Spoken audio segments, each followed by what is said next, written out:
नमस्कार दोस्तों। कहानियों की श्रृंखला में आज सुनिए बलवंत सिंह द्वारा लिखी कहानी चांद और कमंद। जलहन गांव का थानेदार नवाब सिंह वर्दी पहन लेने के बाद सुबह का नाश्ता कर रहा था कि थाने का एक सिपाही ढीली ढीली पगड़ी और उलझी उलझी दाढ़ी वाले अधेड़ उम्र के एक आदमी को साथ लिए हुए पहुंचा। आते ही उसने कहा, इसका नाम करतार सिंह है, धम्मी वाले से आया है। धम्मी वाला गांव नवाब सिंह के इलाके में ही था। अंग्रेज़ों के शासनकाल में धाम बदमाशों को छोड़कर आम ग्रामीण पुलिस के सिपाही तक थर थर काँपते थे, और यहाँ तो करतार सिंह के सामने पुलिस अफसर था। पुलिस अफसर भी नवाब सिंह जैसा, जिसने बदनाम गुंडों के गढ़ जलहन में अपनी धाक जमा रखी थी। नवाब सिंह ने दिमाग पर जोर डालते हुए करतार सिंह से पूछा, ये धम्मी वाला वही है ना, जलहन से 2 कोस पूरब की ओर? थानेदार की नज़र पड़ते ही करतार सिंह यूं लड़खड़ा गया जैसे किसी ने उसके सीने पर घूंसा जमा दिया हो। हाथ जोड़कर हकलाते हुए बोला, आहो जी सरकार, वही धम्मी वाला, मैं वहीं का नंबरदार हूँ। नंबरदार के अचानक धमकने का अर्थ यही हो सकता था कि उसके गांव में कत्ल हुआ है या कोई और संगीन वारदात हो गई है। पूछा, खैरियत तो है? सब खैरियत है जी। मैं ये बताने आया हूँ कि कल शाम से सूरत सिंह हमारे गांव में मौजूद है। नवाब सिंह ने गाढ़ी लस्सी से तर अपनी चिकनी मूँछों को अंगोछे से पोंछते हुए सिपाही की ओर देखा। यह सूरत सिंह कौन है? सिपाही काफ़ी समय से इस इलाके में काम कर रहा था और उसकी जानकारी विशाल थी। नवाब सिंह को सरकार ने कुछ ही महीनों पूर्व जलहन के बदमाशों को दबाने के लिए तैनात किया था। बोला, हुजूर, सूरत सिंह बड़ा खूबसूरत और तगड़ा गबरू है। उसने अभी अभी पर निकाले हैं। उसने कत्ल या कोई और बड़ा जुर्म तक नहीं किया, लेकिन कुछ छोटी मोटी चोरियां के सिलसिले में दरकार है। वैसे यह धम्मी वाले में रहता है। कुछ कहते कहते सिपाही झिझक कर रह गया। नवाब सिंह जानना चाहता था कि सूरत सिंह धम्मी वाले के लिए किस गर्ज से आया है, तो नंबरदार ने हिम्मत से काम लेते हुए कहा, सरकार, धम्मी वाले में सूरत सिंह अपनी मासूका से मिलने आया है। उस लड़की का नाम परसिन्नी है, परसिन्नी। न सिपाही को न नंबरदार को इस बात का एहसास हो पाया कि परसिन्नी के नाम से नवाब सिंह के सीने में कैसी हलचल मचा दी है। उसने चेहरे से कुछ प्रकट नहीं हुआ। उसने भारी आवाज़ में सवाल किया, तो क्या यह परसिन्नी धम्मी वाले में रहती है? नहीं सरकार, नंबरदार ने उत्तर देते हुए कहा, लड़की भी कहीं और की है रहने वाली। हमारे गांव में उसकी विधवा मौसी रहती हैं, वह उसी के यहाँ आई है। नाश्ता खत्म हो गया। डील डॉल वाले नवाब सिंह चारपाई से उठ खड़ा हुआ और सिपाही को संबोधित करके बोला, मेरा घोड़ा तैयार करो। आप कितने सिपाही अपने साथ ले जाएंगे? मैं अकेला ही जाऊंगा। नवाब सिंह पौरुष और गरिमा का प्रतीक था। उसके कद काठी, डील डॉल और तेवर देखकर बड़ों बड़ों की हवा खिसक जाती थी। रंग चाहे गंधमी रहा हो और चेहरे पर कभी कभी बल पड़ जाते थे, लेकिन कुल मिलाकर वो खासा आकर्षक नज़र आता था। उसके रोक दाब की तो हद ही नहीं थी। इलाके भर में नौजवान और बिगड़े दिल गुंडों के दिल दहल कर रह जाते थे और वह उसके एक ही झड़प में खून थूकने लगते थे। यह सब कुछ जानते हुए भी सिपाही नहीं चाहता था कि वह अकेला सूरज सिंह को गिरफ्तार करने जाए, क्योंकि वह बदमाश न सिर्फ अपनी शारीरिक शक्ति के लिए प्रसिद्ध था, बल्कि वह मुंहफट था और हाथ पैर भी चला बैठता था। सिपाही को असमंजस में देखकर नवाब सिंह के माथे पर बल पड़ गए। थोड़ी देर बाद अपने तेज तर्रार घोड़े पर सवार होकर नवाब सिंह धम्मी वाला की ओर उड़ा जा रहा था। धम्मी वाला गांव के बाहर नंबरदार का छोटा भाई खेतों में खड़ा बेचैनी से अपनी दाढ़ी खुजला रहा था। यह तो वह जानता था कि उसका भाई थाने में रिपोर्ट करने के बाद शहर को चला जाएगा, ताकि सूरज सिंह को ये उस पर संदेह मात्र भी ना हो। अब वह बदमाश गांव से खिसकने ही वाला था, इसलिए वह खेतों में बड़खड़ा बेचैनी से पुलिस के आने की प्रतीक्षा कर रहा था। आखिर तेज धूप में एक अकेला घुड़सवार आता दिखाई दिया। उसी समय गली में से खड़े एक 12 वर्षीय लड़के ने इशारे से बताया कि सूरज सिंह गांव की दूसरी ओर निकल गया था। गोया अब वह वहां से जाने ही वाला था, इसलिए उस नवाब सिंह के निकट पहुंचकर उसने पहले हाथ जोड़कर सत श्री अकाल कहीं और फिर बोला, सरकार, यह बदमाश गांव के परली और खिसक गया है। संभवतः सूरज सिंह को उसके आने की खबर मिल गई होगी।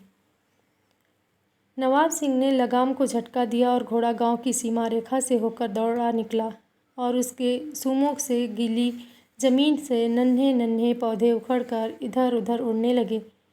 मनोरंजन की खातिर कुछ कुत्ते भी सवार के साथ साथ दौड़ने लगे।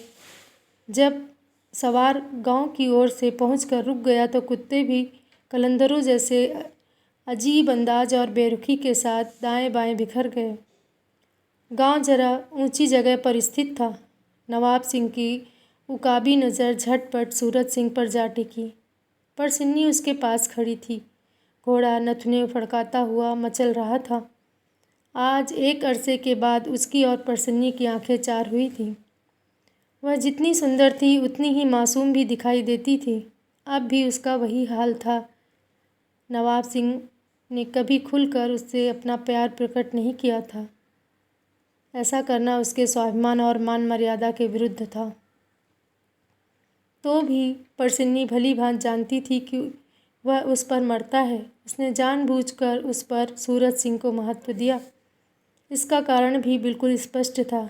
सूरज सिंह निसंदेह उतना ही सुंदर था जितना कि कोई नवयुवक हो सकता है। फिर भी थानेदार को देखते ही सूरज सिंह अपनी महबूबा से विदा लेकर बड़े बड़े डग भरता हुआ खेतों की ओर चल दिया। यह देखकर नवाब सिंह ने घोड़े की एड़ लगाई और पलक झपकते ही फरार होते हुए युवक को जा धरा और घोड़ा उसके आगे रोक कर बोला, क्या तुम्हारा नाम सूरज सिंह है? आहो। सूरज सिंह ने हामी भरी। नवाब सिंह उसे ध्यानपूर्वक देखने लगा। उसकी नई उगी दाढ़ी के बाल भूरे और नरम थे। कानों में बालियां और सीने के छोटे छोटे बालों पर सोने का कंठा लटक रहा था। उस जमाने में बांकों की तरह पगड़ी में उसके बालों का एक बड़ा सा जूड़ा बाहर की ओर उठा हुआ था और उस पर कसकर बांधी गई जाली के रंगीन फुदने कान के करीब झूल रहे थे। हैरानी की बात तो यह थी कि वह भी बहुत भोला नजर आता था। पुलिस का रिकॉर्ड भी सामने हो तो भी विश्वास न आए कि वह आदमी खतरनाक मुजरिम हो सकता है। सूरज सिंह के चेहरे पर डर के चिन्ह दिखाई दे रहे थे। नवाब सिंह ने सपाट आवाज़ में कहा, तुम्हें मेरे साथ चलना होगा। इतने में परसन्नी भी उसके पास पहुंच गई। कुछ दूरी पर गांव के कई मंचले घूरे के ढेरों पर खड़े यह तमाशा देख रहे थे। पुलिस अफसर की बात सुनकर सूरज सिंह का मुंह मुस्कुराहट से बाईं ओर की ओर खिंच गया और दांतों में जड़ी हुई सोने की कीलें दमक उठीं। वह घुड़सवार को अपनी भूरी आंखों से देखता हुआ बोला, धत थानेदार, यह कोई लत ना तो होई, तुरदे बंदे नू ना घोड़ा नसा के फड़ लयो रे। ये थानेदार, यह कोई बात तो न बनी। पैदल चलते हुए आदमी को तूने घोड़ा दौड़ाकर पकड़ लिया। नवाब सिंह ने देखा कि परसन्नी के चेहरे पर घबराहट की जगह अब गौरव और बेपरवाही के चिन्ह उभर आए। वह घोड़े से उतर पड़ा। सूरज सिंह ऊंचे लंबे आकार का था। नवाब सिंह उससे ज़्यादा ऊंचा था। सूरज सिंह का शरीर कोमल नहीं, कमाया हुआ था, लेकिन नवाब सिंह उससे ज़्यादा डील डॉल वाला था। प्रेमी प्रेमिका के देखते देखते थानेदार ने करीब के बबूल के वृक्ष में साख पर घोड़े को बांध दिया और खेत की मुड़ेर पर बैठकर भारी भरकम बूटों के तमसे खोलता हुआ बोला, सूरज सिंह, अब मेरे और अपने बीच जितना फासला डालना चाहो डाल सकते हो। एक खेत, दो खेत के बाद या जहाँ से जी चाहे मुझे आवाज़ देकर दौड़ पकड़ना। थानेदार बिल्कुल गंभीर दिखाई दे रहा था। उसकी आवाज़ में हंसी नाम मात्र भी नहीं थी। उसकी बात सुनकर पहले तो सूरज सिंह को आश्चर्य हुआ और फिर मारे खुशी से उसका चेहरा चमक उठा। उसने परसन्नी की ओर फिर मिलेंगे के अंदाज में नज़र डाली और खेतों की ओर चल दिया। इस दौरान नवाब सिंह और परसन्नी की आंखें क्षण भर में को भी एक न मिली।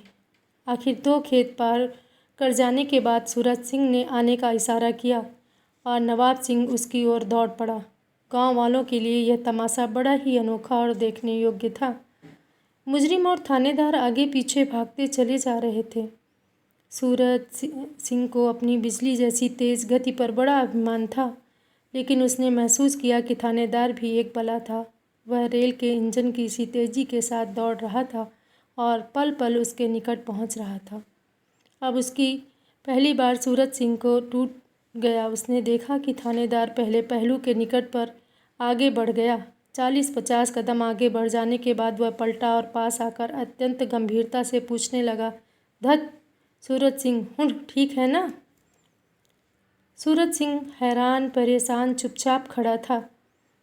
नवाब सिंह ने फिर पूछा, अच्छा तो चल जाओ, जाकर मोजे और बूट पहन लूँ। थानेदार गांव की ओर दौड़ाने लगा। सूरज सिंह ने दिल में अब संदेह की गुंजाइश ही नहीं थी कि ऐसे थानेदार के चंगुल से बचकर फरार होना संभव नहीं है। कुछ संकोच के बाद वह भी गांव की ओर चल दिया। मोजे और बूट पहनकर नवाब सिंह घोड़े पर सवार हो गया। गांव के लोग अब भी दूर खड़े तमाशा देख रहे थे। लगाम हाथ में थाम कर नवाब सिंह ने परसन्नी के उदय होते हुए पूर्णिमा के चांद से चेहरे पर नज़र डाली तो उसे अनुभव हुआ कि वह किसी ऊंची शान वाली रानी के हुस्न दरबार में खड़ा है। वह अब भी उससे प्यार करता था। सूरज सिंह निराश खड़ा परसन्नी की ओर अत्यंत मजबूती और बेबसी के अंदाज में देख रहा था। इतने में उसके कानों में थानेदार की आवाज़ आई, सूरज सिंह, अब तुम्हें मेरे साथ जाने की ज़रूरत नहीं है, लेकिन शर्त यह है कि आगे के लिए कभी मेरे इलाके में कदम रखने की हिम्मत न करना। घोड़ों की टापों की शोर से फजा एक बार फिर गूंज उठी। कुछ मस्त कलंदर कुत्ते घोड़े के पीछे दौड़े, लेकिन उनकी धूल को भी न पा सके।